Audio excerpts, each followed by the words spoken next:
APPৰ 11তম annual general কনফাৰেন্সত আজি কমলপুৰৰ এই বিধিয়া প্ৰাংগণত অনুষ্ঠিত হৈছে আৰু এই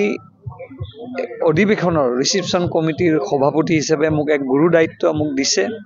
তেখেতসকলে কিমানখিনি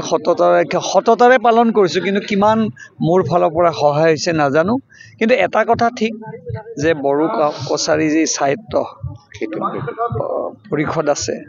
এই সাহিত্য পৰিষদৰ যি মূল উদ্দেশ্য আছে বড়ো ভাইসকলৰ কছাৰী ভাইসকলৰ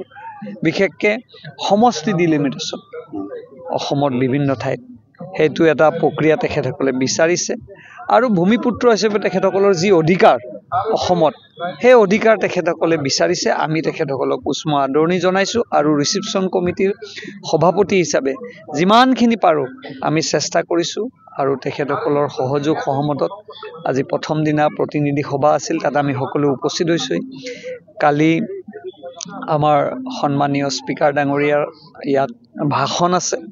আৰু পৰখি মুখ্যমন্ত্ৰী ডাঙৰীয়াৰ লগতে ৰণোজ পেগু ডাঙৰীয়া বিভাগীয় মন্ত্ৰীৰো তেখেতসকলৰ ইয়াত ভাষণ আছে আমি আশা কৰিছো সকলো কেন্দ্ৰীয় নেতৃত্ব উপস্থিত হ'ব আৰু ইয়াতে ইপিপিৰ যি কেন্দ্ৰীয় কমিটি তেখেতসকলে যথেষ্ট সহায় কৰিছে তেখেতসকল অবিহনে আমি কেতিয়াও কৰিব নোৱাৰিলো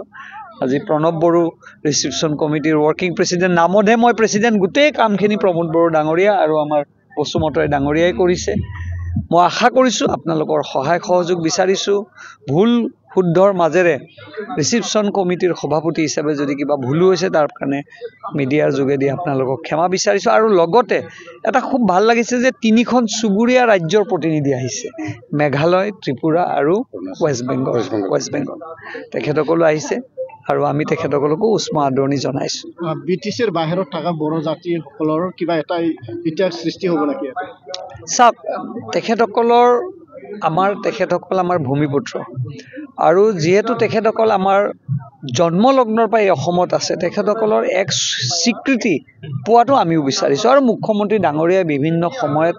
এই বিষয়ে আপোনালোকক কৈছে বিধানসভাৰ ভিতৰত বিধানসভাৰ বাহিৰত মই বড়োসকলৰ কছাৰীসকলৰ য'ত থাকিব তেখেতসকলক এটা সুকীয়া ব্যৱস্থা কৰাৰ কাৰণে আমি সদায় সংকল্পবদ্ধ